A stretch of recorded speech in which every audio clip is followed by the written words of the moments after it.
예, 오늘 이어서 두 번째, 기초 2, 다시 2가 되나요?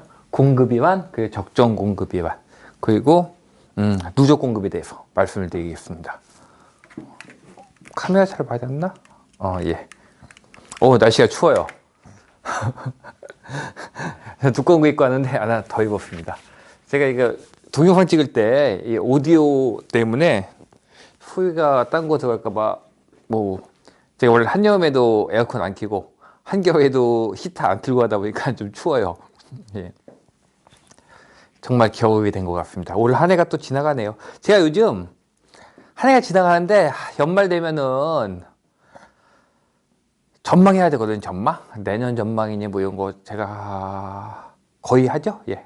가끔 안 하고 쓸데없는 기간은 안 하고 중요할 때는 그냥 보통 합니다. 보통 해요.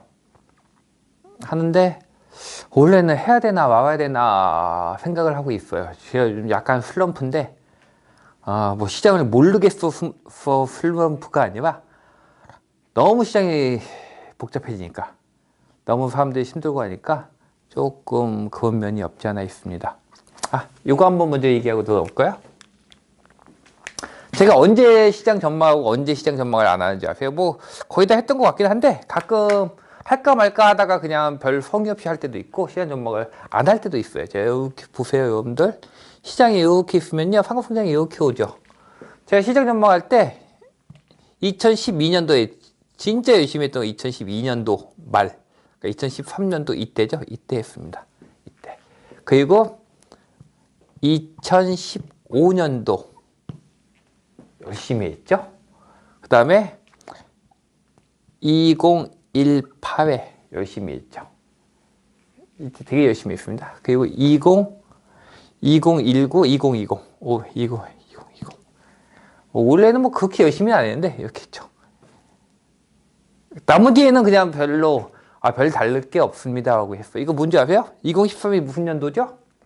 시장 반등하는 게 변곡점, 시장 변곡점 나오는 해입니다. 2015년도는 뭘까요? 제가 이때 뭐 말씀드렸죠? 재건축 시작한다고. 재건축 들어가시라고. 2015년도에 갭 투자 이제 그만하시고 재건축 들어가시라고. 2018년도에는요 물량 구간이라고.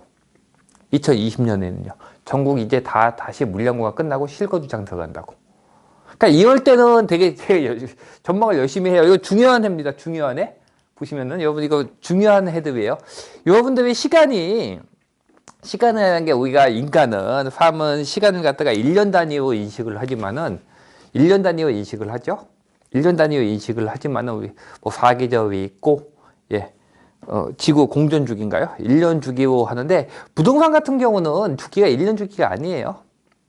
2013년부터 2015년까지 이때 2년간은 그냥 실거주장입니다. 15년 한 중반 이때까지는요. 근데 이 이후부터 18년도까지가 유동성 장이에요. 18년부터 20년까지는 그냥 과물량 구간입니다. 즉 한 덩어리 한 덩어리 한 덩어리. 그러니까 이럴 때는 굳이 뭐 이렇게 할 필요가 없어요. 이 중간 내는 굳이 뭐 새로 전망할 게 없는데 2021년이 오잖아요. 2021년. 2021년은요. 2020년도에 그러니까 이때는 이때의 연장이고요. 이때는 이때의 연장이고 이거는 이때의 연장이에요. 2019 같은 경우는 16, 17도 마찬가지 이때의 연장. 14도 마찬가지로 연장. 이 이후도요. 2020이 연장입니다. 그냥 이거 연장으로 나가는 거기 때문에 굳이 시장 전망이 필요하진 않아요. 사실은. 우리가 뭐 인간이 1년 단위로 시간을 인식을 하지만은 부동산 사이클에서는 이거는 그다지 뭐 의미가 없는 구간이에요. 2020년도 지금 보이는 모습 있잖아요. 이 모습 비슷하게 갈 겁니다. 내년, 내후년에도 거의 비슷하게 갈 거예요. 별로 시장 전망이 필요하지는 않은 해예요. 내년 시장 전망 해야 되나 말아야 되나 좀 귀찮기도 하고. 그리고 또 뭐하고 할까? 너무 시장이 힘드니까 지금 이게 예전에 하면서도 그 말씀도 있잖아요. 제가 물론 전망하는 입장에서는 맞으면 좋죠. 전망하는 입장에서는 맞춰야죠. 저 개인적으로는 무조건 맞춰야 되는데 맞춰야 돼서 맞추기는 맞추는데 이 맞는 게 사회에 제가 맞춘다는 게 2020년 이후 것이 제 마음에 맞다면 정말로 시장은 힘든 해가 되는 거거든요. 정말 사회적으로도 힘들어요. 그래가지고 막 그렇게 기쁘지는 않습니다. 사실 막 그렇게 기쁜 건 아니에요. 직업상 맞춰야 되니까 맞추는 것 뿐이지, 이게 뭐 그렇게 막 기쁜 건 아니에요. 사실. 그렇습니다. 요즘 조금, 그것 때문에 좀 컨디션도 안 좋아요, 사실은. 요즘 데이터도 잘 안 보는데, 원래 제가 주간 전망치부터 제가 쭉 봅니다. 원래 주간 전망치부터 다 보는데, 늘 보는 건 아니지만, 이렇게 보는 편인데, 최근에는 제가 주간 전망, 월간 전망부터 안 본 지 꽤 됐어요. 한 달 넘었나 봐요. 한 달 동안은 뭐 감정원이고 뭐 통계청이고 뭐 데이터 거의 안 본 것 같아요. 한 달 동안 안 봤어요.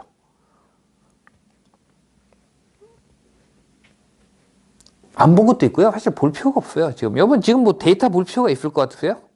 지금 데이터 보는 거 아무 필요가 없습니다. 사실은. 뭐 입주 물량 줄겠죠. 매가 올라가겠죠. 전세가? 전세가가 더 올라가겠죠. 매가보다. 제가 지금 뭐 안 봤다고 하지만 안 보고도 얘기할 수 있어요. 지금 매가 올라갈 거고요. 전세가가 더 올라갈 거예요. 전세가율은 오히려 올라갈 확률이 더 커요. 매가 뭐 전세가 다 올라갔을 텐데 전세가율이 더 많이 올라갔을 거예요. 아마. 그러니까 전세가가 더 많이 올라가서 전세가율도 올라갔을 거예요. 뭐 입주 물량 줄어들 테고요. 공급 물량? 아마 분양 물량이나 인허가 물량이 조금씩 늘기 시작할 겁니다. 조금씩 늘기 시작할 거예요. 그건 대부분 시장 가격하고 연동이 되기 때문에 인허가나 이게 조금 늘긴 늘었을 텐데 아마 지방 쪽으로 늘기 시작할 거예요. 이제 내년 되면 지방 쪽도 다시 늘기 시작할 겁니다. 아마.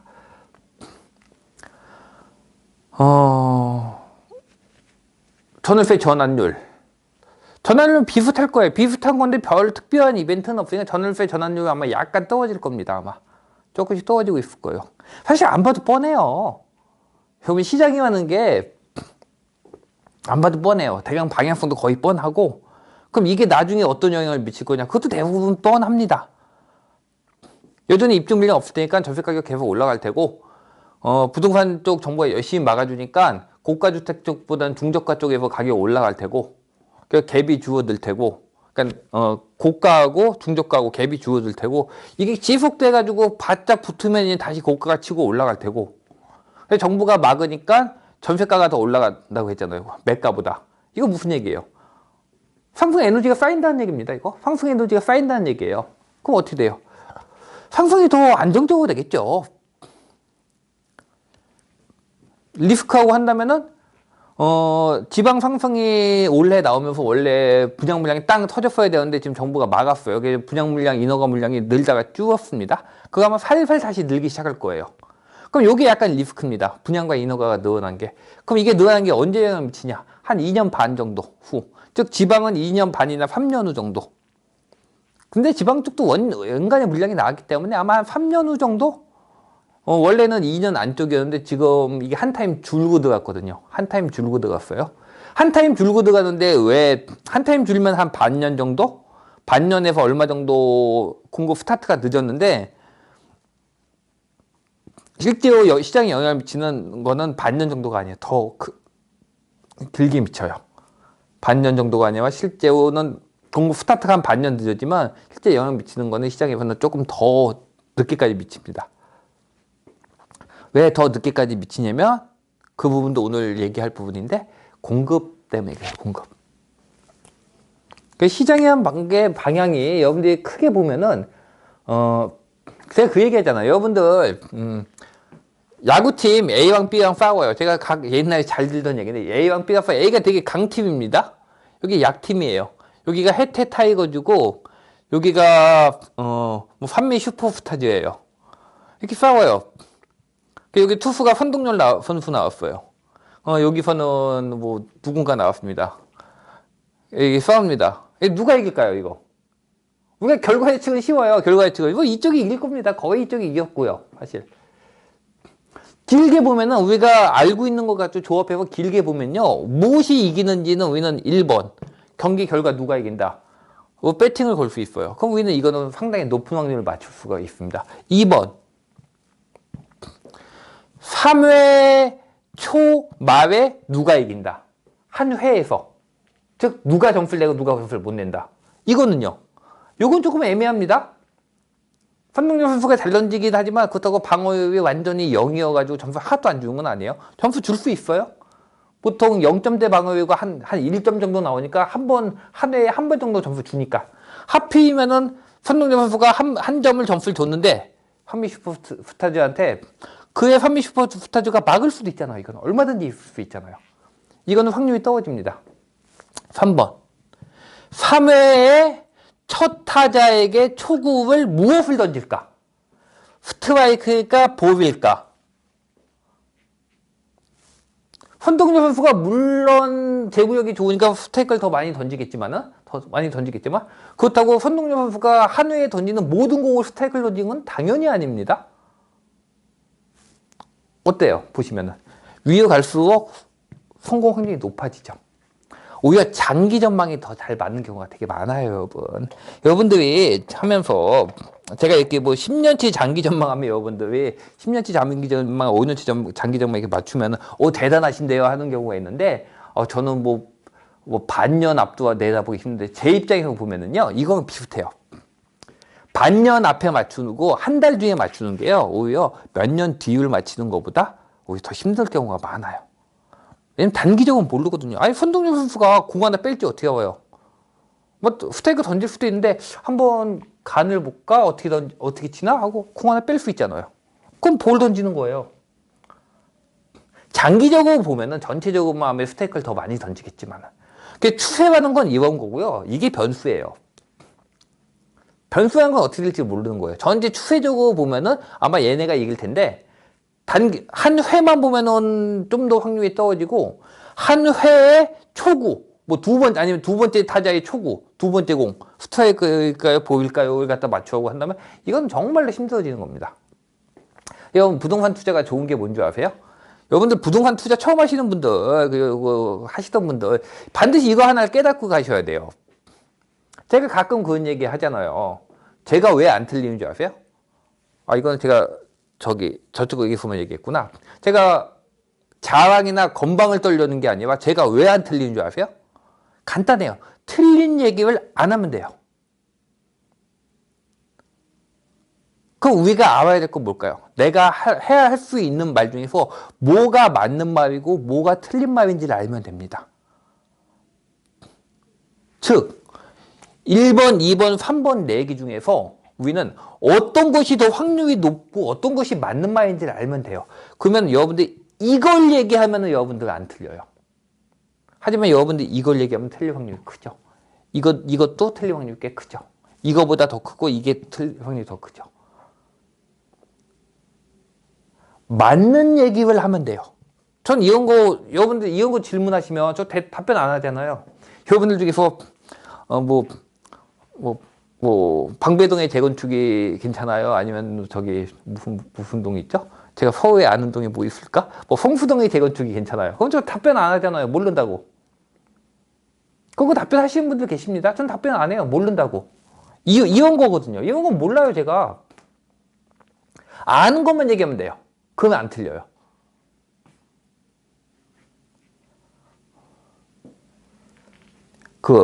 말할 수 없는 것에 대해서 침묵하시면 안 틀립니다. 단순해요. 근데 제가 이 얘기를 여러분들이 왜 하냐면 여러분들 투자도 똑같아요. 여러분들이 어차피 부동산의 모든 것을 알지 못해요. 저요? 저도 마찬가지예요. 제가 몰라와요. 전 제가 아는 것만 합니다. 하지만 투자는 왜 좋은 줄 아세요? 자기가 아는 것만 가지고도 투자가 성공할 수 있어요. 여러분들이 아는 것만 가지고 투자해서 성공하시면 돼요. 굳이 모르는 거 안 하셔도 됩니다. 여러분들 제가 원래 주식 쪽이나 이쪽 책을 몇 권 봤는데 똑같은 얘기 나오더라고요. 워런 버핏이나 그분들 유명하시다는 분들 월가에서 이렇게 전설적인 투자자시라는 분들 얘기가 다 같은 얘기예요. 아는 거 하면 된다고요. 아는 거. 굳이 1년에 365번을 투자할 필요가 있는 게 아니에요. 아는 것만 갖고 투자를 해도 충분히 수익이 납니다. 모르는 거요? 버리시면 돼요. 굳이 왜 그걸 다 알아야 돼요? 여러분들이 부동산 강사도 아닌데 저야 부동산을 가르치려니까 어쩔 수 없이 다 하는 경우는 있지만 자기가 아는 걸 하시면 됩니다. 그 부동산 투자는 이게 가능한 종목이에요. 이게 불가능한 종목도 있거든요. 여러분이 시험 칠 때 여러분들 고등학교 시험 치려면 내가 아는 문제만 풀어서 안 됩니다. 모르는 문제에서 감점 나왔기 때문에 전체 전부는 빵점, 30점 이렇게 나와요. 부동산 투자는요? 아니에요. 모르는 문제 안 풀면은요 감점 안 돼요. 모르는 문제는 풀지 마세요. 뭐만 풀면 돼요? 아는 문제만 푸세요. 여러분, 이게 부동산 풀이가 되게 중요한 포인트예요. 제가 이렇게 뭐 10년 전 아까 쭉 했지만 10년 전 2013년부터 지금 2020년, 2021년까지 이렇게 쭉 맞추니까 마치 모든 걸 다 아는 것 같죠? 아니에요. 천만의 말씀이에요. 저는 제가 페이스북에도 봤지만 저는 환가 쪽 전혀 모릅니다. 환가 쪽 볼 줄도 모르고 환가 입지 볼 줄도 몰라요. 학군 전혀 몰라요. 서울에 무슨 동이 있고 무슨 구가 있는지도 몰라요. 두 개 아파트 갖다 놓고 어떤 게 더 좋냐고 보면 그건 여러분들이 저보다 훨씬 더 잘 아십니다. 하지만 그래도 상관없어요. 왜냐면 전 아는 것만 갖고도 가능하거든요. 그것만 가지고도 충분해요. 여러분들 마찬가지예요. 어정쩡하게 아는 게 아니라 확실하게 안다면은 그 아는 것만 가지고도 얼마든지 성공할 수 있습니다. 굳이 100번의 투자가 필요한 게 아니에요. 확실한 것만 가지고 하셔도 충분히 알 수 있습니다. 이거 되게 중요한 포인트예요, 여러분들. 투자하시다 보면 여러분들 아실 거예요. 괜히 모르는 거 하실 필요 없이 확실히 아는 것만. 그러기 위해서는 중요한 건 여러분들이 뭐냐면 확실하게 아는 게 중요한 거예요. 확실하게. 하나를 알 때도 확실하게. 하나를 알 때도 확실하게 알면 그것만 가지고도 충분히 성공적인 투자 가능합니다. 자, 본문 들어갈게요. 이제 물론 공급이 아니에요. 여러분 이것도 마찬가지예요. 제가 공급적 이거 참 진짜 공급적 얘기를 하면은요. 이거 생각보다 제가 공급 쪽에 얘기하면 생각보다 악플 종종 달립니다. 너무 당연한 얘기를 한다. 야, 저 간단한 얘기를 갖다가 40분 동안 하고 있다? 또 가끔 어떤 분은 너무 쉬운 얘기를 갖다가 너무 어렵게 하셔서 슬퍼요. 뭐가 있더라? 누구처럼 설교하지 말고, 배드부처럼 해달라고 했던가? 저희 밴드분이셨습니다. 물론 당연히 강퇴시키고 차단했습니다. 근데 여러분들 생각하실 게 너무 쉽다고요? 단지 한 번 들으면 그냥 한 번에 이해가 가는 문구여서 여러분들이 쉽다고 생각을 하신 거죠. 여러분들 과학사에서 그 유명한 정말로 뭐라고 할까? 한 획 정도가 아니라 과학사의 거의 과학의 스타트라고 할 수 있는 뉴턴의 뉴턴 역학의 방정식 한 줄이에요, 한 줄? 여러분 그 한 줄 갖다가 얼마 동안 배우세요? 한 줄을 그냥 한 번 보면 1분이면 알아요, 이게 무슨 뜻인지.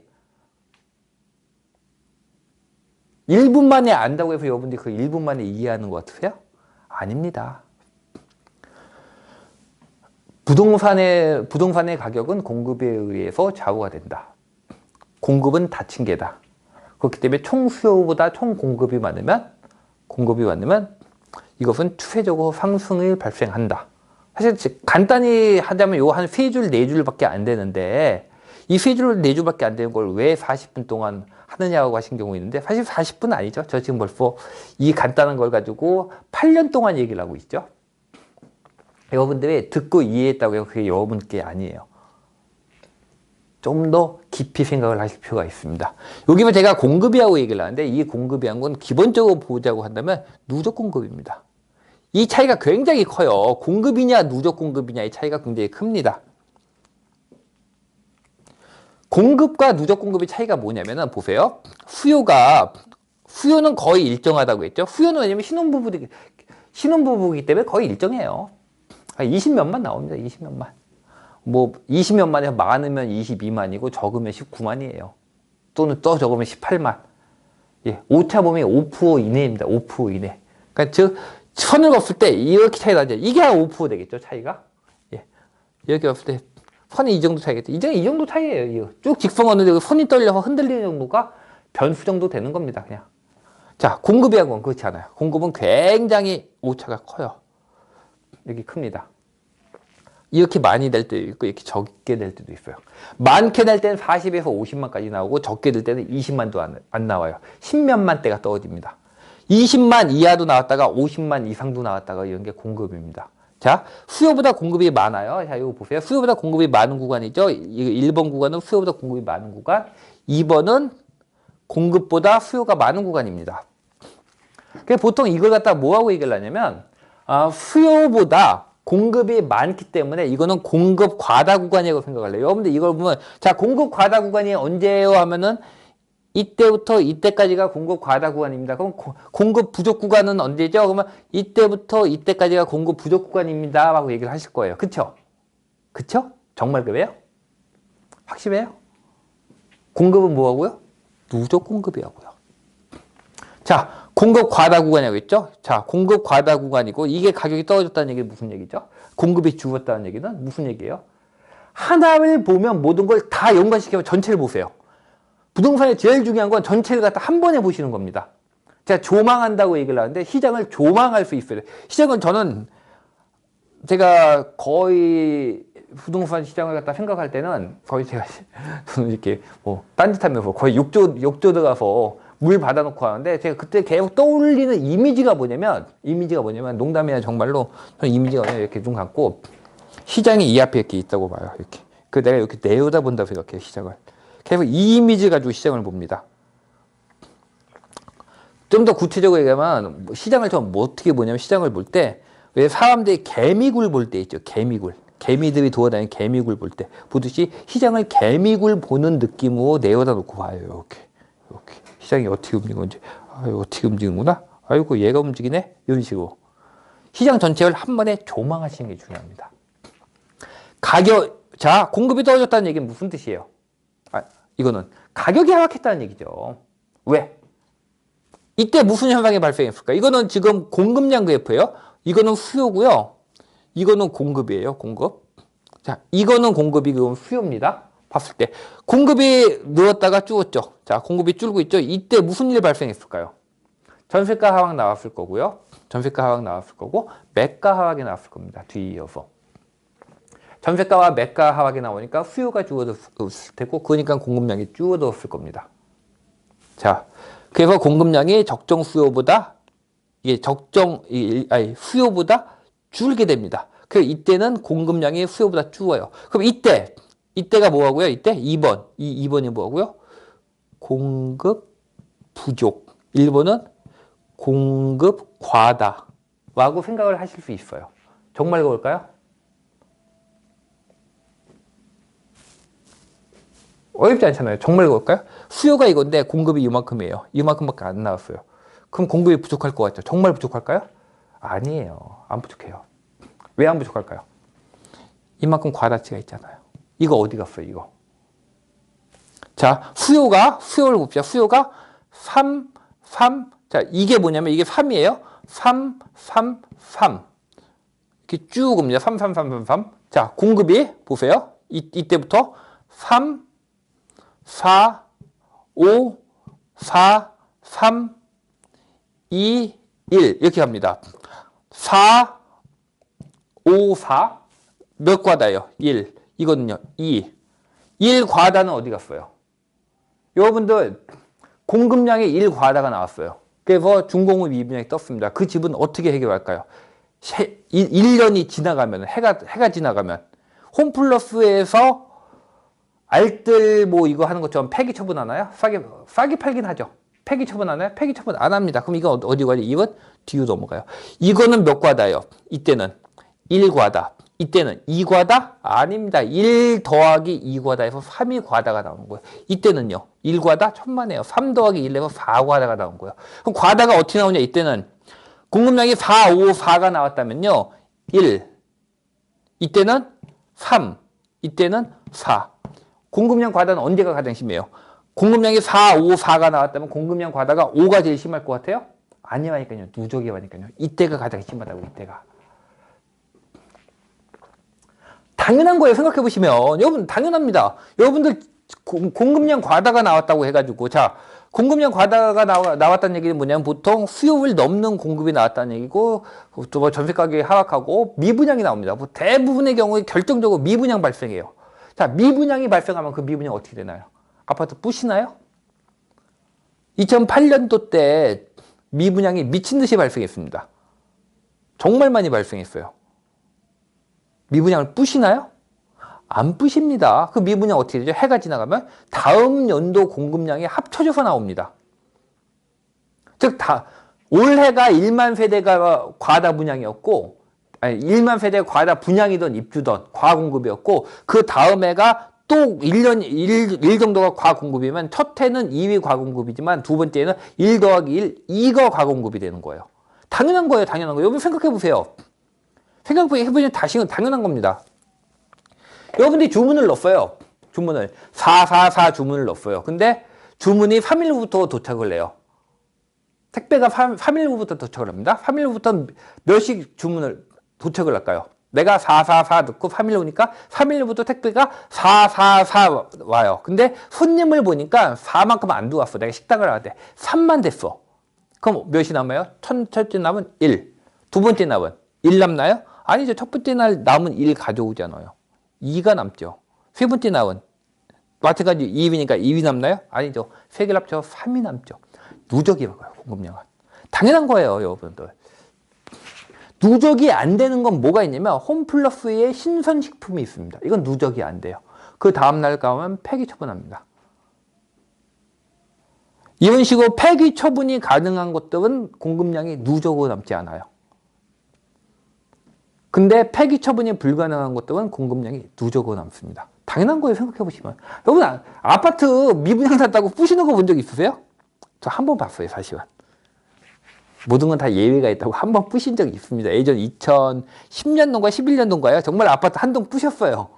과공급 나가지고 뉴스에도 났었는데 어느 건설사가 아파트 한 동을 부셨습니다. 졌다가.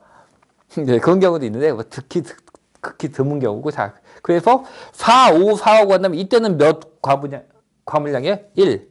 이게 정말 이해하기 쉽게 초등학교 수준으로 제가 얘기하는 거예요. 이렇게 단순화시켜서 얘기해도 되는지 모르겠는데 이렇게 하는 게 이해는 쉬우니까 1, 2, 2위 과공급이 나옵니다. 그럼 이때는 몇이에요?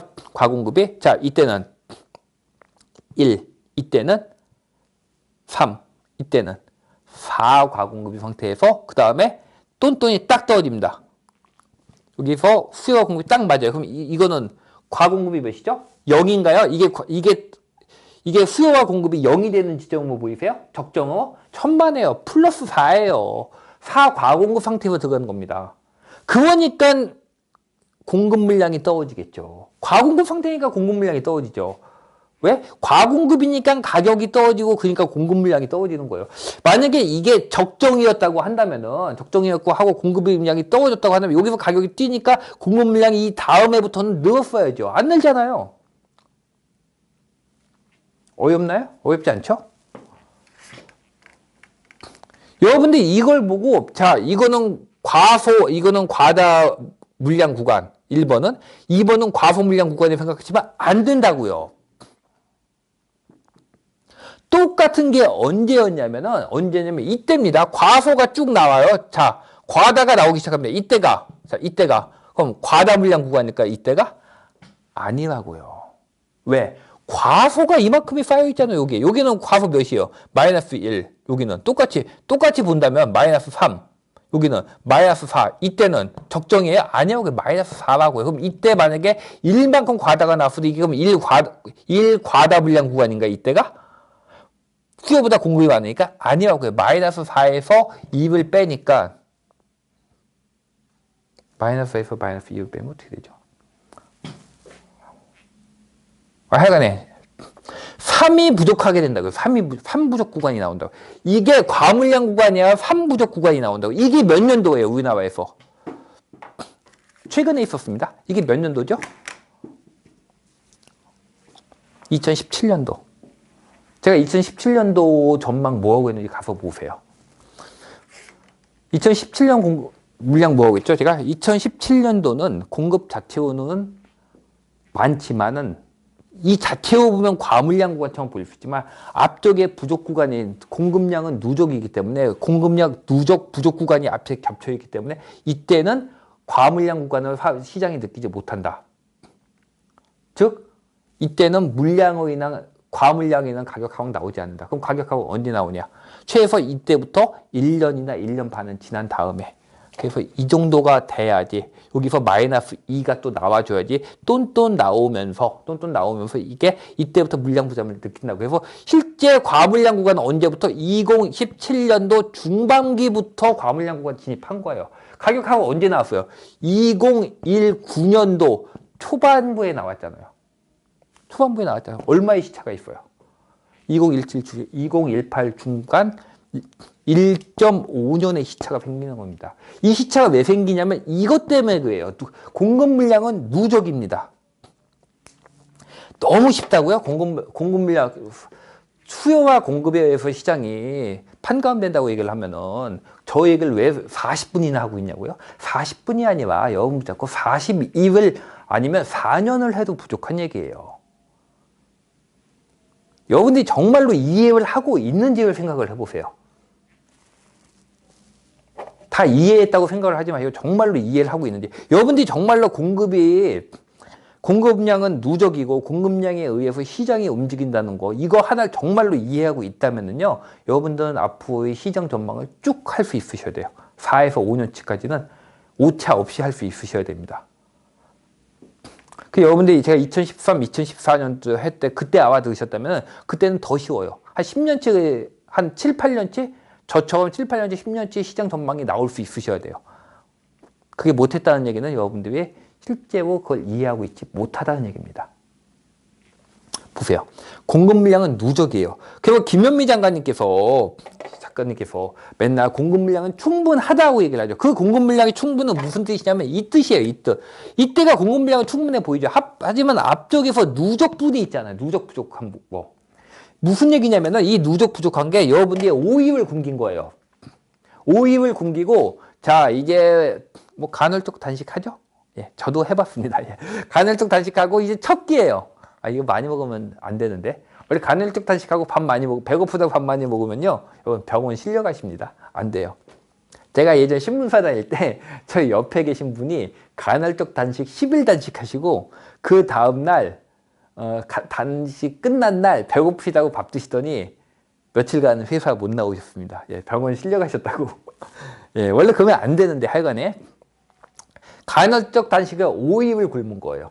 그리고 밥을 꺼냈는데 평상시 적정, 평상시 그냥 평상시에 먹던 밥에다가 또 5일 굶었으니까 밥 많이 죽게 하고 평상시에 먹던 밥에서 밥 한 숟가락을 더 얹어준 거예요. 자, 평상시보다 밥 한 숟가락만큼 더 과물량을 준 겁니다. 시장이 그거 먹고 배부를까요?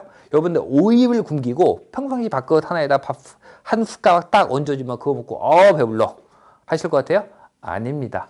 그거 가지고는 간에 기별도 안 가요. 훨씬 더 많은 밥을 원해요. 좀 이상한데 하여간에 예, 그거 가지고는 배가 부르지 않습니다. 왜? 배고픈 게 누적이 됐으니까 더 많은 밥을 원하게 돼요. 반대로 이때는요. 자, 이게 과연 과공급 구간일까요? 자, 이거 뭐 이거나 이거 똑같으니까. 야, 이게 과공급 구간일까요? 아닙니다.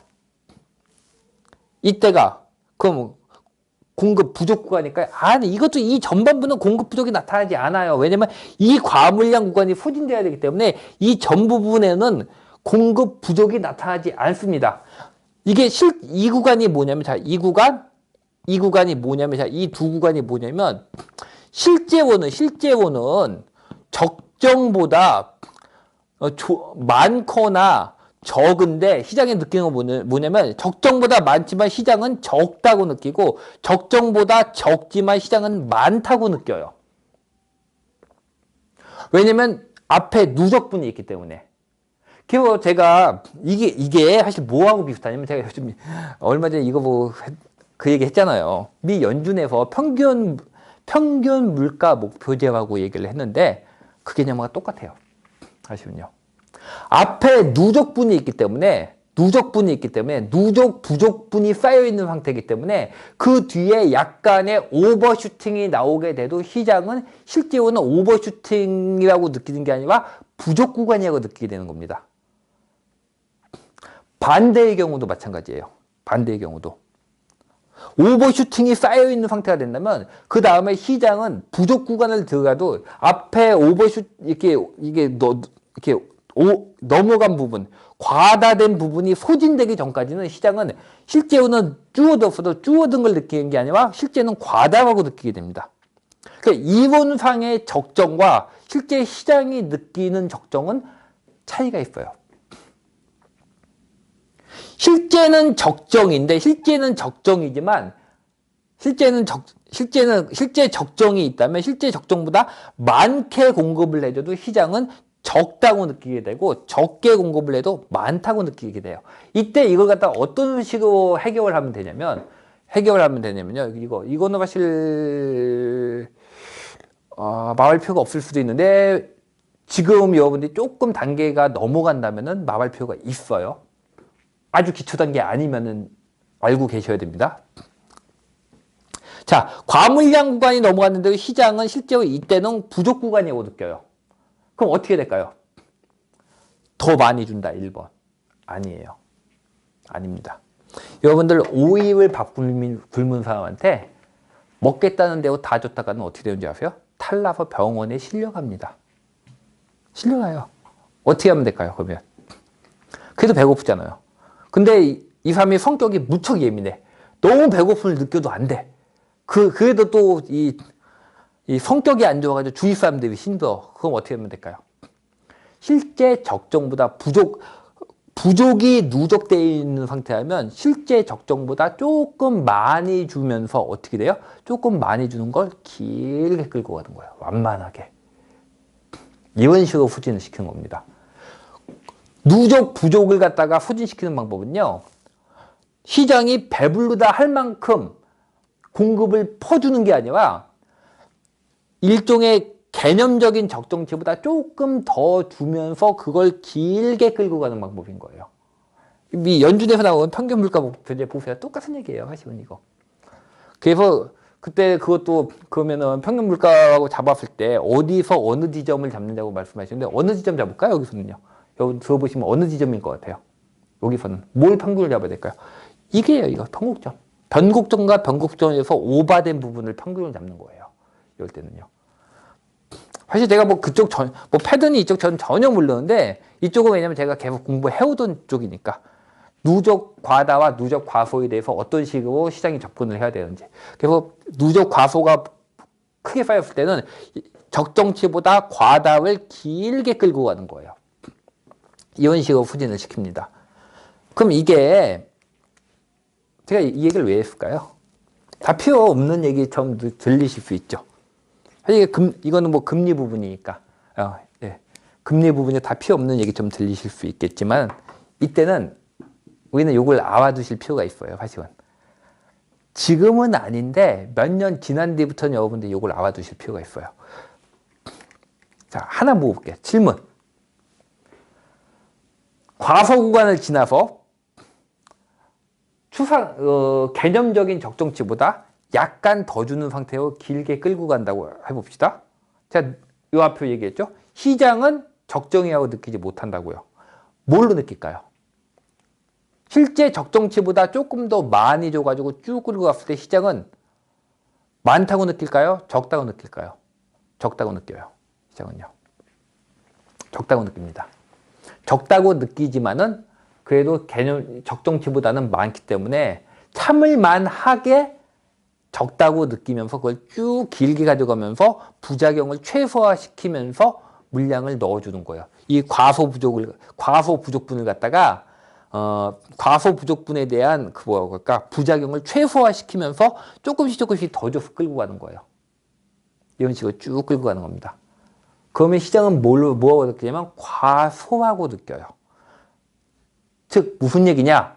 여러분들이 관심 가지는 가격적인 측면에서 보자고 한다면 이때는 계속 공급 부족을 느끼게 됩니다. 적정치보다 많은 물량을 주면서 시장을 쭉 끌게 되면 시장은 계속 부족이라고 느끼게 돼요. 그럼 가격은 어떻게 될까요? 가격은 계속 올라가게 돼요.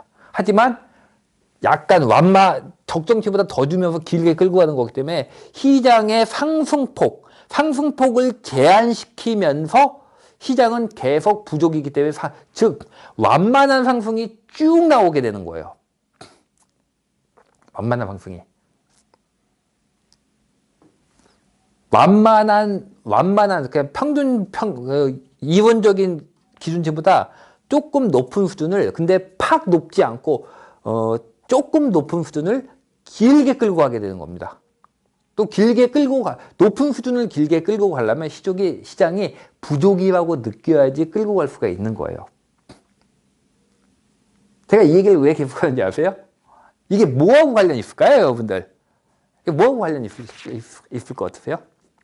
시장이 공급량 부족이라는 걸 느끼지만 크게 가격이 미친 듯이 뛰지는 않는 상태를 길게 끌고 가면은 되게 좋은 게 있어요. 되게 좋은 게 있어요. 원래 여러분들 이번 장에 짜놓은 스케줄이 이거예요, 사실은. 뭐 주식하시는 분들은 당연히 보셨겠지만 미 연준에서 나온 거 평균 물가 목표제니 나온 거 보셨겠지만 그게 원래 이번 장에서 부동산에서 짜놨던 계획이랑 똑같아요. 그게 원래 짜놨던 계획이에요. 왜 계획을 그렇게 짜는지 아세요? 왜 상승폭은 제한하면서 상승 기간은 길게 가져갈까요? 그래야지 구도심 개발이 되거든요. 신도시 택지 개발할 때는요, 그럴 필요가 없습니다. 신도시 택지는 한 번에 개발되기 때문에. 하지만 구도심 재건축을 하려면요, 순환 개발식으로 해야 되기 때문에 멸실 효과 때문에 기간을 길게 쭉 뽑아줘야 돼요. 즉 상승기를 쭉 뽑아줘야 됩니다. 제가 이번 장 스타트하면서 왜 상승장이 길어질 거라고 얘기를 했냐면은 기타 택지가 없다 등등의 이유도 있지만 서승환 장관님이 잡은 게 구도심 재개발 재건축이라고요. 구도심 재개발 재건축을 잡으려면 반드시 뭐가 나야 되냐면 시장이 이 상태에서 물량이 이렇게 뛰는 게 아니라 이렇게 돼서 쭉 뽑아줘야 돼요. 즉 금리로 얘기를 하자면은 강하지 않은 완만한 인플레이션 상태를 쭉 뽑아주는 겁니다. 이래야지 개발이 가능한 거예요. 특히 구도심 재개발 재건축을 하려면 이게 반드시 필요합니다. 이게 안 되면 재개발 재건축이 안 돼요. 근데 전 정부 쪽에서 재개발 재건축을 잡았다는 얘기는 즉 상승폭을 길게 쭉 뽑아주겠다는 뜻인 거예요. 사실 이거 다 연관된 거예요, 여러분들. 세상 부동산 정책이라는 게 여러분들이 알고 보면 다 연관이에요. 자, 또 하나 볼까요? 부동산 가격을 단기적으로 길게 상승을 쭉 뽑아주려면 뭐가 가장 좋을까요? 여러분들 왜 부동산 정책을 짜는 사람이에요? 부동산 가격을 길게 상승을 쭉 뽑아주려고 해요. 절대 하락이 나오면 안 돼요. 공급 물량 과다가 떨어지려면 하방의 경직성을 줘서 하락을 제한시키면서 가능한 한 길게 쭉 뽑아주는, 완만하게 뽑아주는 걸 뽑아주려고 합니다. 그러면은 부동산 중에서 어떤 부분, 뭘 건드리면 이게 가능해질까요? 부동산 가격에 하방 경직성을 주면 좋을 것 같지 않으세요? 부동산 시장에 하방 경직성을 주는 요소가 뭘까요? 전세예요. 그래서 전세자금 대출 쪽을 해가지고 쭉 뽑아주는 거예요. 그럼 하방 경직성이 생기거든요. 이번 장의 특징이 여러분 보시면 아시겠지만 안 떨어집니다. 시장이. 하락 나와도 거의 하락폭이 안 나와요. 하락폭이 나오지 않아요. 지금. 하락이 스타트를 해도 예전처럼 이렇게 떨어지는 거 나오지 않아요. 거의 하락폭이 제한적이에요. 왜 그런지 아세요? 전세 때문이에요. 전세자금 대출. 전세자금 대출을 했던 이유가 뭐냐면 하방 경직성을 주려고 했던 거라고 저는 생각을 해요. 이번 장에 전세자금 대출을 하고 신혼부부를 전부 다 전세로 집어넣은 이유가 뭐냐면은 사실 그것 때문에 지금 이 고생을 하고 있는 거긴 합니다. 예. 왜 전 정부가 잘못했다는 게 아니에요. 전 정부의 생각에서는 이게 되게 합리적이었어요. 되게 합리적인 거예요, 사실은. 시장 상승을 쭉 길게 뽑아주려면요, 하방 경직성 줘야 되고, 부동산 가격의 하방 경직성은요, 전세가 맞는 거예요.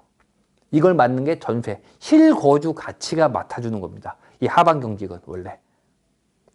부동산 가격이 쭉 떨어지다가도 여러분들 개발 사업이 끝난 데 있죠. 여러분 개발 사업 진행하다가 개발 사업이 꽝 된대. 그때 매가가 뭐 기준으로 떨어지는지 아세요? 매가가? 이제 개발성 여기는 안 돼요. 개발 취소됐어. 그럼 거기 매가가 뚝 떨어지거든요. 뚝 떨어지다가 어느 선에서 멈추는지 아세요? 전세가 기준으로 멈춰요. 실거주 가치가 원래 하방을 의미하거든요. 그래서 전세자금 대출부터 시작을 해가지고 이번에 전세값을 하방을 갖다 경직을 준 거예요. 저는 그때 나온 거 쭉 보면서 사실 제가 부동산 이렇게 하면서 이게 누구 보고 와 이분 대단한데? 하고 생각을 한 적이 없었는데 그때 부동산 정책 나온 거 보고 야 이분들 대단한데? 시장에 대한 이해도가 장난이 아닌데? 하고 정말 무서운 분들인데 생각을 했던 게 정말로 구도심 재개발 재건축을 위한 판을 다 짜놨어요. 기가 막히게 짜놨어요. 사실은. 근데 문제는 그게 이번 정부 이양이 안 됐어요. 이게 뭐 전 정부 탄핵되고 잘한 거 아니니까 탄핵되고 나간 전 정부 탓인지 이양받지 못한 이번 정부 탓인지는 모르겠지만 하여간에 그거는 뭐 그쪽 분들이 알아서 하시는 문제고 우리 그냥 국민 입장에서는 그걸 빼놓고 보자고 한다면은 거기서 제대로 인수인계가 안 된 게 지금 이렇게 타격이 큰 거예요. 전세가가 하방을 막아주고 있으니까 하락이 안 나와요. 지금 나올 수가 없는 상황이에요. 나온다 하더라도 하락폭이 굉장히 적어요. 자, 다시 본론 들어갈게요. 자, 누적 공급이 뭔지 아셨죠? 누적 공급 개념은 복잡하지 않습니다. 되게 간단한 거예요, 여러분들. 지금 제가 이렇게 한 거. 이게 뭐 복잡한가요? 여러분들 초중학생 아드님이 있으면 초중학생 아드님한테 얘기해도 아마 바로 이해가 할 겁니다. 아주 간단한 개념이에요. 이 누적 공급량에 의해서 누적 공급량에 의해서 시장은 과소와 과다를 느끼게 돼요. 그에 따라서 가격이 움직이는 겁니다. 여기서 이 누적 공급이라는 게 결국은 이게 또 어떤 식으로 되냐면 자, 누적 공급에 대해서 제가 얘기했죠. 그 다음에 적정 공급도 이미 얘기했습니다. 적정 공급이란 무엇이다?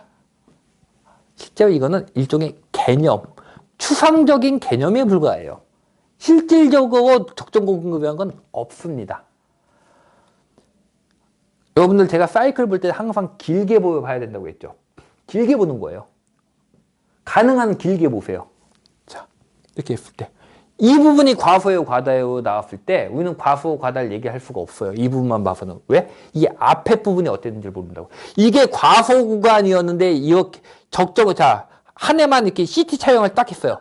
CT 촬영을 딱 해가지고 한 해를 갖다가 자, 적정 공급량 이게 공급량 이만큼이고 수요가 이만큼이에요. 공급이 수요보다 플러스 이만큼 많아요. 자, 한 해만 딱 놓고 봤을 때 이게 과다예요, 과소예요? 모른다고요. 왜? 누적이니까 공급은. 그럼 누적이면 뭘 봐야 돼요? 이 앞을 봐야 된다고요. 앞을.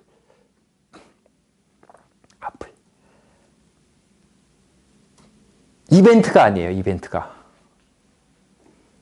에피소드가 아닙니다. 인과가 끊어져 있는 이벤트나 에피소드가 아니라 역사만 다 연결되어 있는 거예요. 과거가 현재를 만들고 현재가 미래를 만드는 거예요. 부동산도 마찬가지입니다. 이 누적된 과거가 현재를 만드는 거고 이 현재가 포함된 게 미래를 만드는 거예요.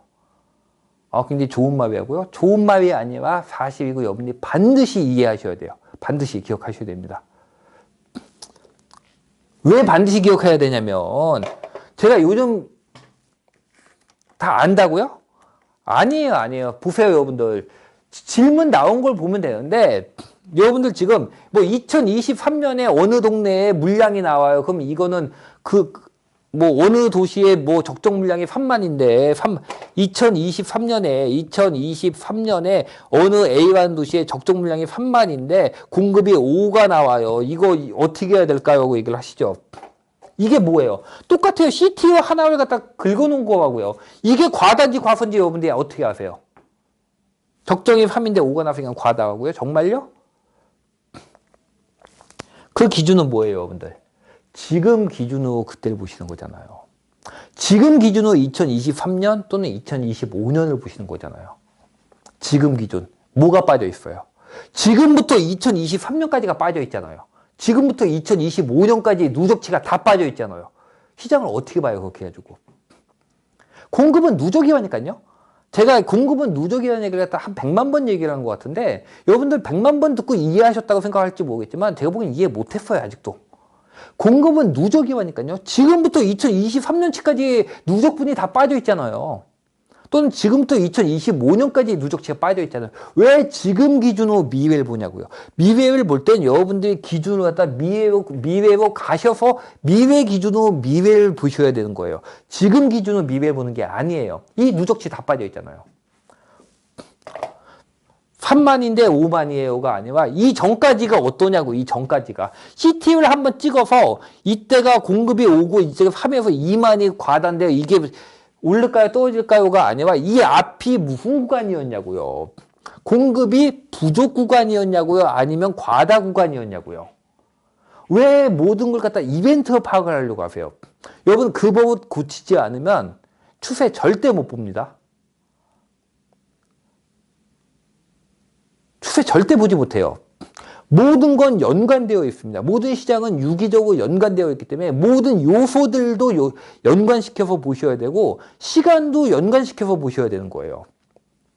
여러분 대학교 때 역사 배웠잖아요. 기본적으로 역사를 어떻게 봐야 되는지.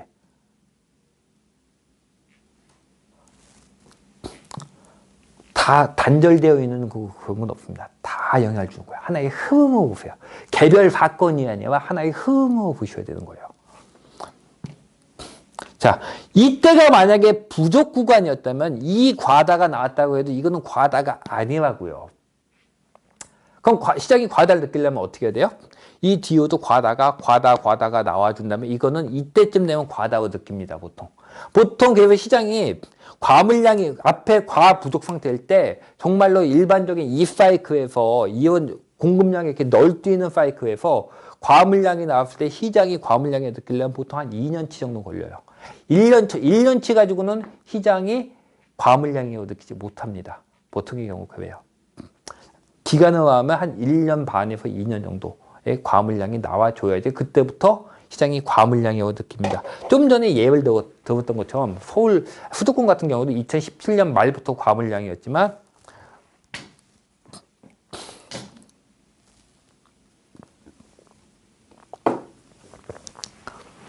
2017년 말부터 과물량이었지만 시장이 실제 과물량을 느낀 건 2019년도 초반부터였습니다. 이런 식으로 시장이 과물량을 느끼기엔 반드시 시간이 필요해요. 왜? 공급량은 누적이기 때문에. 앞에 누적분. 이거 다 어디 갔어요? 지금까지 배웠잖아요. 지금까지 배운 거 다 어디 가고 갑자기 2023년도에 적정치보다 평소에 뭐 몇만이 많은데 이거 과다인가요? 과수인가요? 그리고 이게 적정치인지 아닌지 여러분 어떻게 아세요? 뭐 기준 잡은 거예요 도대체? 기준 그렇게 잡는 거 아니에요. 기준 그렇게 잡는 게 아닙니다.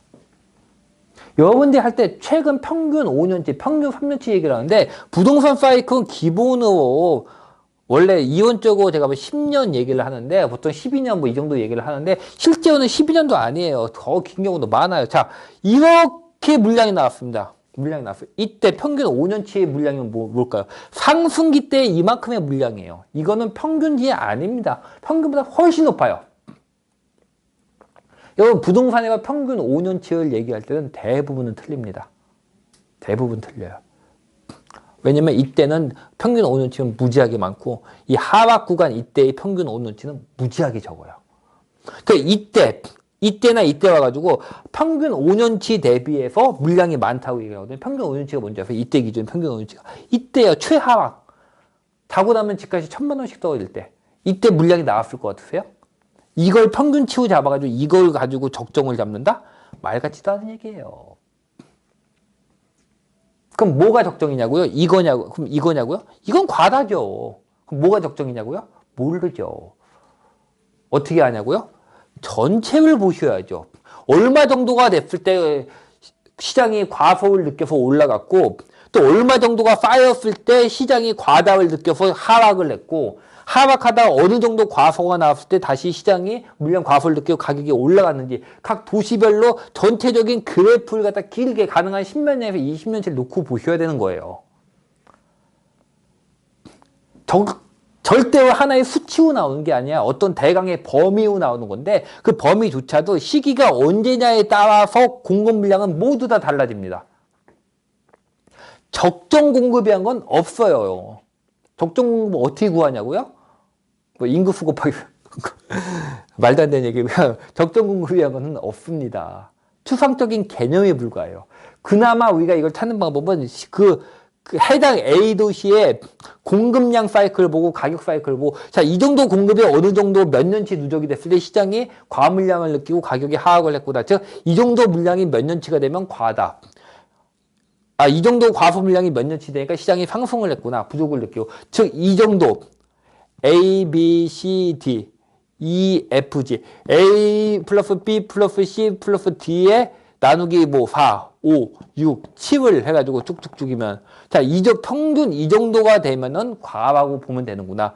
이 구간을 다 더해서 평균 이 정도면 과소라고 보면 되는구나 라고 볼 뿐인 거예요. 이것도 정확한 건 아니에요. 왜냐면 10몇 년이면은 강산이 변했잖아요. 그 도시의 인구가 변하고 사회 환경이 변하잖아요.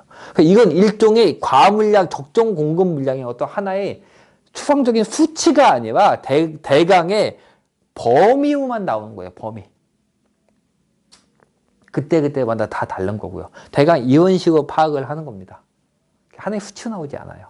그리고 적정 공급이 정말로 적정 공급이 우리가 찾아냈다 하더라도, 만약에 불가능하다면 찾아냈다 하더라도 이렇게 가격이 내려오는 상태에서 적정 공급을 주면은 하락이 멈추느냐? 아니요. 가격이 내려오는 상태라는 얘기는 누적 과물량을 느낀 상태에서 적정을 줘봤자 시장은 여전히 이게 과물량을 느끼고 하락을 하는 겁니다. 여러분들이 5일을 굶어서 배가 고픈 상태에서 적정 물량을 줘봤자 여러분들은 그 밥이 적정이라고 느끼지 않고 밥이 적다고 느낀다고요. 여러분들이 뷔페를 5일 연장 먹어가지고 배가 부른 상태에서 적정 밥을 줘봤자 여러분들은 그 밥이 아까와 똑같은 밥 양인데도 불구하고 많다고 느낀다고요. 같은 얘기입니다. 그래서 그 적정보다 조금 더 적게 또는 많이를 갖다 약간 범위로 뽑아줬을 때 시장이 그나마 안정이 된다는 거예요. 그래서 여러분들 그 패드 그쪽 보면은 적정이 몇이냐라고 물었을 때 거의 얘기하잖아요. 그때 다르다. 이건 어떤 수치로 얘기할 수 있는 게 아니다. 시기마다 다르다. 이거 적정 시기마다 다릅니다. 당연히. 여러분 이거 적정 각 시기마다 다 달라요. 이거 하나의 수치로 뽑아낼 수가 없어요. 적정이 적정이 3이라면 적정이 3.5까지냐? 아니라고요. 몰라요, 이거는. 그때 돼봐야지 하는 거예요. 돼봐야지. 지금이 아니라 미래잖아요. 미래가 되면은 또 데이터가 쌓이니까 이때의 적정이 몇일지는 모릅니다. 그때가 돼봐야 하는 거예요. 지금 이걸 어떻게 얘기할래요? 그러니까 패드 쪽 그쪽에서도 여러분 그때 쭉 하는 거 보면 그냥 모른다. 그때 다르기 때문에 모른다. 돼봐야 한다고 하는 게 이런 얘기입니다. 적정이 몇인지 몰라요, 이거는. 그때가 돼봐야 하는 거예요. 그때가 되면 또 이 뒤에 데이터가 쌓이잖아요. 2023년도에 3만이 적정인데 이 적정도 사실 믿을 건 못 되지만 5만이 맞냐고요? 모른다고요, 이거는.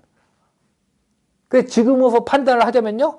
지금 부족 상태잖아요. 부족 상태인데 앞으로 2021, 2022, 2023 부족 더하기 부족 3년이 쌓여 있다고요. 이 상태에서 이게 나오면 이게 과다일까요? 아니라고요. 그 하나의 도시로 봤을 때도 이렇고 그 다음에 이건 시간적인 면이고 공간적인 면에서 봤을 때도 A라는 도시가 과다가 나왔다 하더라도 주변의 주변 도시가 다 마찬가지 이 정도면 부족. 왜냐면 수도권이니까. 수도권은 다 부족이 3년이 쌓인 상태에서 이게 한 도시에서 과다가 나왔을 때 이게 과다라고 얘기할 수 있느냐라는 거예요. 공급량은 누적입니다. 공급량은 누적이고 그 다음에 적정 공급은 알 수가 없습니다. 그때 다른 거예요. 여러분들이 알 수 없는 거는 알 수 없다고 깨달으셔야 돼요. 어떠한 공식으로 나오는 게 아니에요, 이거는.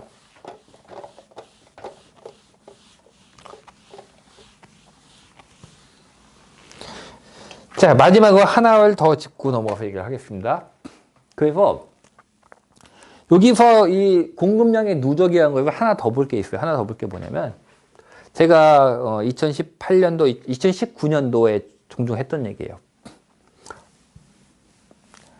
이건 가격 그래프입니다. 가격이 이렇게 해가지고 상승에다가 하락했다가 상승하다가 다시 하락을 했을 때 자, 2013년도예요. 2013년도 가격이 오르기 시작합니다. 가격이 오르기 시작하지만 미분양이 많기 때문에 건설사는 분양을 하지 않습니다. 2014, 2015가 되면 이때 인허가 물량이 나오기 시작을 해요. 인허가와 분양이 나옵니다. 그럼 이 물량은 2018년부터 2020년까지 범위를 좀 넓게 잡으면 2017년 말부터 2020까지 타이트하게 잡으면 2019 2019년부터 2018년 말, 2019년 초부터 2020년 초 정도까지가 과물량 구간이 될 겁니다. 왜냐하면 앞에 누적이니까. 그리고 앞에 2017년, 2018년 빼는 거예요. 누적이니까. 왜냐면 이게 다 누적이잖아요. 이때 내가 똑같은 얘기 했어요. 2018년도가 과물량 구간이어서 시장이 위험하다고 얘기했을 때 제가 2015년도에 뭐하고 얘기를 했냐면 기도 안 찼는데 사실은 그때 그 말 듣고 사실 시장을 공급량 기준으로 파악하는 분이 없거든요. 공급량을 꼽사이로 끼어서 보시는 분이 있는데 저쪽은 공급량만 가지고 보는 분은 없습니다. 그래서 2013년도에 공급량만 가지고 시장 반등 나다고 얘기를 했을 때도 마찬가지로 그때 반등을 얘기한 분은 없어요. 제 기억이 없습니다. 전부 다 반등을 얘기해봤자 인플레이션에 의한 부동산 가격도 인플레이션이 되는데 짜장면 값이 10년 뒤면 짜장면 값이 오를 텐데 부동산 가격도 오르지 않을까? 이 정도의 상승을 얘기했던 거지 실제 뭐 우리가 얘기하는 상승이 그런 상승은 아니잖아요 사실. 그렇잖아요. 우리가 부동산 가격이 뛸 거 하는 게 인플레이션을 방어한다는 측면에서 앞으로 20년 뒤에 짜장면 값도 오를 텐데 집값도 오르지 않을까요? 이런 상승 얘기하는 건 아니잖아요 사실. 우리가 부동산 투자할 때 여러분 짜장면 값 오르는 거 기대하고 짜장면 값 오르는 그 인플레이션 기대하고 부동산 투자하세요? 아니잖아요. 하여간 공급량 부족을 제가 기존에 2013년 잡았을 때 2015년 내가 다들 공급량 얘기하면서 2018년도에 하락을 한다고 하더라고요. 그때 제가 뭐하고 했냐면 지금 말씀드린 건 똑같은 얘기 했습니다. 여러분은 뭘 잘못 보는 줄 아세요? 2015년에 얘기했을 때 2015, 2016, 2017 이거 공급량 나오는 구간이에요? 안 나오는 구간이에요? 안 나옵니다. 2015년도에 인허가가 나왔기 때문에 이 첫 인허가가 공급 물량 첫 나오는 해는 2017 중반부터예요. 자, 지금 바하고 통계청 피셔가지고 우리나라 전세가격, 수도권 전세가격 변동 보세요. 수도권의 전세가격이 언제부터 전세가격과 전세가율 보세요. 언제부터 꺾이기 시작했는지. 2017년도 중반부예요. 왜? 이때는 물량이 안 나온다고 인허가를 하고 분양을 해도 실제 입주는 3년이 걸리니까. 무슨 얘기예요? 똑같은 얘기하는 겁니다. 제가 좀 전에 했던 얘기와. 자, 2018에 시장이 무너진다고요? 과물량으로? 이거 어디 갔어요? 2016부터 2017까지는. 이때 물량 부족분 어디 갔어요? 이거 왜 안 쳐요? 왜 2015년도 기준으로 2018년을 보냐고요. 2016, 2017의 물량 부족, 누적분 더해서 2018년을 봐야죠. 안 나온다니까요. 누적분을 더해서 시장을 보면 2017년 중반부터 과물량이 나온다고 하더라도 바로 과공급이 나오지가 않아요. 시차가 걸려요. 반드시 1년 얼마 정도 시차가 걸립니다. 그래서 2018년도부터 하락이 나올 확률은 별로 없어요. 나온다 하면은 2018년도 말 정도 되면은 아마 물량 부담을 느낄 수 있는데 2017년도 과물량 구간 들어가자마자 과물량을 느끼는 경우는 없습니다. 왜냐? 2015년도에 보면은 과물량이 물량 부족이 그렇게 심하게 느끼지 않으셨겠지만 그 뒤에 뭐가 있냐면 2016, 2017 이 기간 동안 한 2년치의 부족 구간이 누적되잖아요. 2년치 부족 구간 누적된 거 더 해야죠. 더 하고 그 기준으로 2018년을 보셔야죠. 이런 거 하고 이런 거.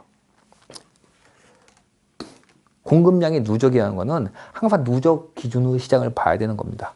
이렇게 본다고요. 자, 이렇게 보는데, 이런 식 물량을 보는데, 문제가 뭐냐면은, 자, 공급 물량 누적이 만약에 또 어떨 때 푸는 거냐면,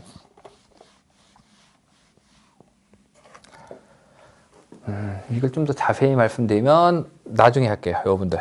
좀 더 자세히는 여러분들의 단기 밴드 분들 있으니까 한 달 정도, 지금부터 한 2주나 3주 해가지고 여러분들 실력이 조금 올라오시면, 기초 실력 올라오시면 그 다음에 좀 더 자세히 해드리고.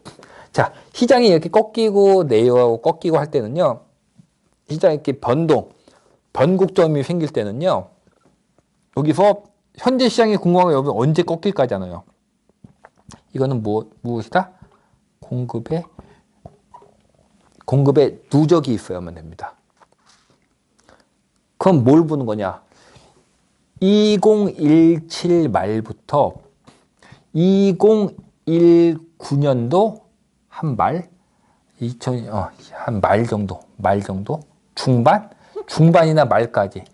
이게, 자, 길게 잡으면 2017 중반부터 2020 중반까지가 과물량 구간입니다.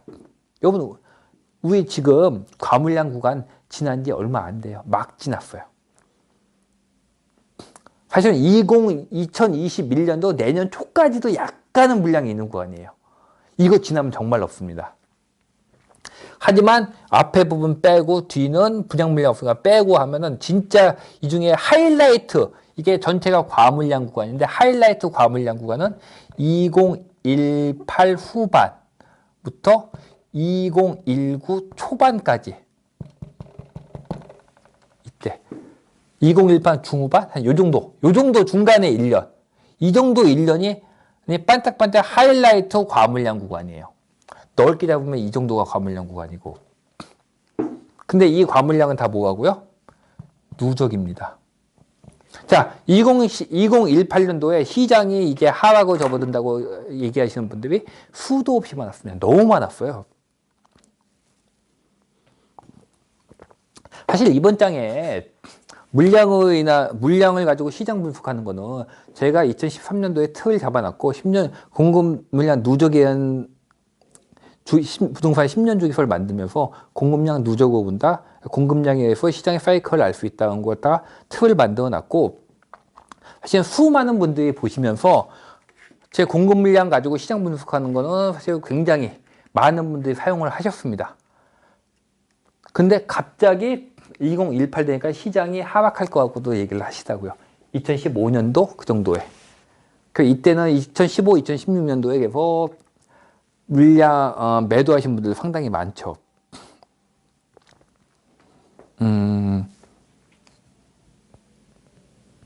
그때 제가 그런 얘기 말씀드렸어요. 이론적으로만 보자면은 2018에 과물량이 나오는 게 맞고, 그게 1년 정도 누적된 1019 정도가 되면 시장이 사실 흔들릴 가능성이 있는 것도 사실 맞다. 틀린 얘기는 아니다. 하지만 그걸로 인해서 정말로 하락이 나온다는 얘기는 다른 얘기다. 왜냐면 그 뒤로는 공급 물량의 누적이 나오지 않는다. 2020부터는 공급 물량의 누적이 나오지 않는다. 즉, 그렇다면 여기서는 판단할 건 하나다. 뭘 판단해야 되냐면 이때 2018부터 2019까지의 이 1년간의 누적 과물량이, 이건 분명히 과물량인 거 맞거든요. 물량 정말 많이 나왔습니다. 역대급 물량 나온 거 맞아요. 단지 그 기간이 짧아요. 여러분들이 봐야 될 거는 역대급 물량이 아니라 역대급 물량이 얼마 동안 지속되었는가예요. 왜냐면 그 지속 기간 동안 내내 누적이 되니까. 역대급 물량이 나왔다 하더라도 한 번에 나와버렸다면은, 한 번이나 두 번 나오고 끝났다면 그는 물량의 누적 구간은 크지 않다고요. 여기 뭘 판단해야 되냐면 이 물량의 누적이 사이클 꺾을 정도인가를 판단을 해야 되는 거예요. 그래서 제가 그때 그 말씀을 드렸어요. 제 예전 블로그를 보면 쭉 나와 있습니다. 2018, 2019가 과물량 구간 맞고, 이 과물량 구간이 나오게 되면 전세가 하락이 나올 가능성이 굉장히 크고, 전세가 하락은 지속되면 매가 하락을 만들어낸다. 그것도 거의 예외는 없다. 예외 없습니다. 전세 가격 하락이 지속되면 매가 하락 나옵니다. 거의 예외 없어요, 이거는요. 하지만 문제는 뭐냐면 과물량 구간이 너무 짧다. 이 뒤로는 과물량 구간이 하다못해 나오지도 않고 과소물량 구간이 나온다. 이 상태라면은 추세적으로 상승 추세가 꺾이고 하락 추세로 2018년도, 2019년도에서 하락 추세로 진입할 가능성은 거의 없다고 본다. 왜냐하면 물량의 누적 정도가 너무 약하다. 물량의 한 해, 두 해, 2018, 2019년도에 과물량이 나온 건 맞지만 고작 2년 나왔을 뿐이다. 왜냐면 과거 데이터를 보면은, 과거 이때 이 앞에 2008년도 때의 데이터를 보면 근 몇 년치에서 과물량이 나왔다. 그럼 몇 년치에, 한 4년, 5년치의 과물량이 나오고 시장이 하락을 들어가는데, 이번 장에서는 불과 2년 정도,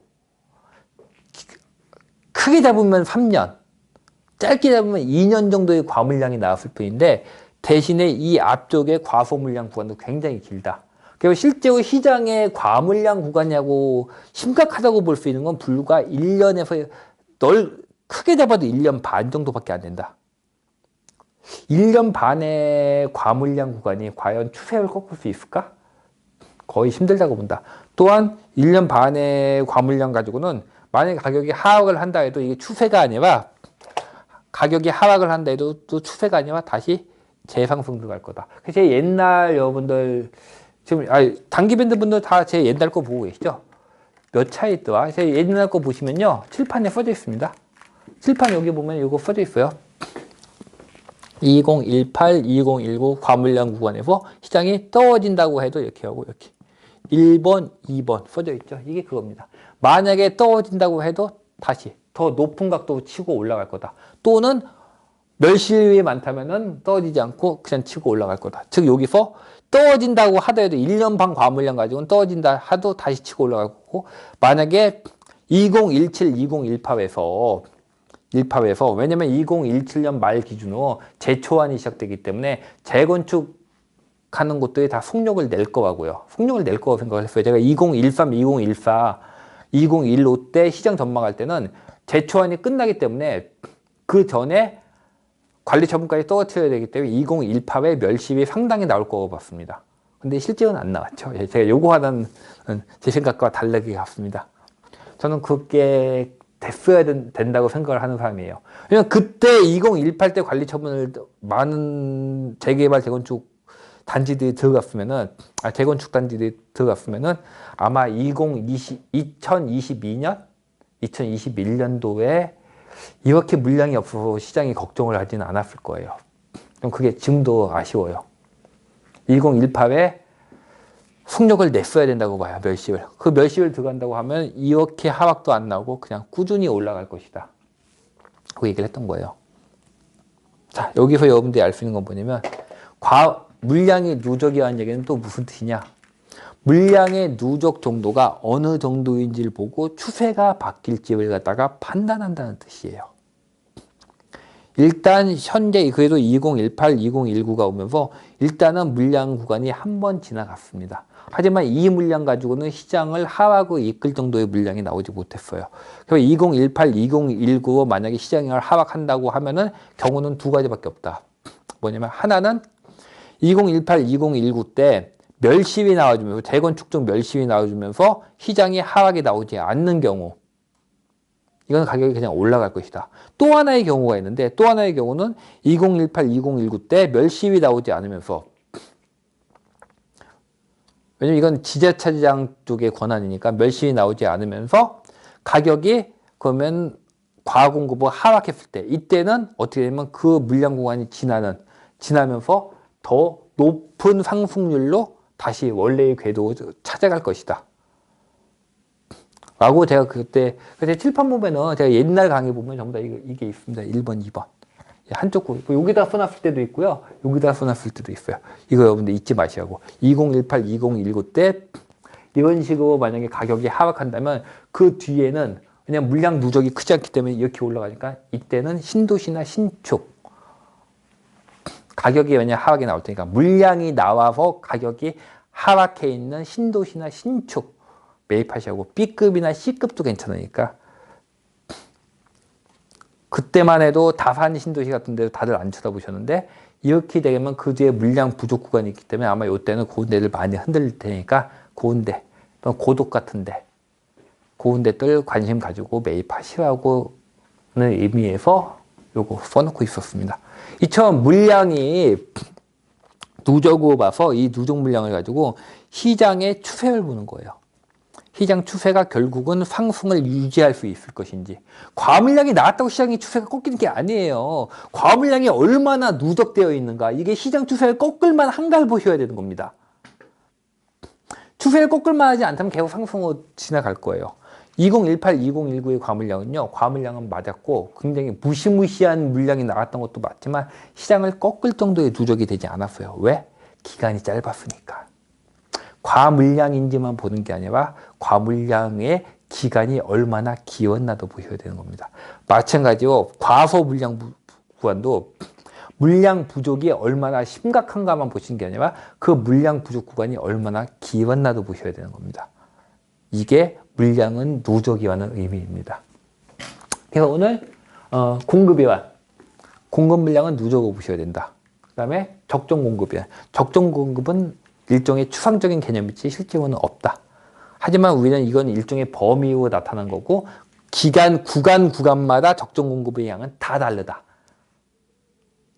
시장이 그리고 실제 적정을 넣어준다고 해도 시장은 절대 적정이라고 느끼지 않는다. 만약에 시장이 적정이라고 느낀다면 그거는 과다나 과소라는 뜻이다. 그때 다르다 말씀드렸고, 적정 공급, 공급, 누적 공급, 적정 공급, 이렇게 말씀을 드렸습니다. 오늘 이제 두 번째 시간이었는데 공급과 적정 공급에 대한 두 번째 시간이었는데 조금 어려우셨을 수도 있는데 상당히 중요한 개념입니다. 상당히 중요한 개념이니까 꼭 기억하셨으면 좋겠습니다. 오늘 강의 여기까지 하겠습니다.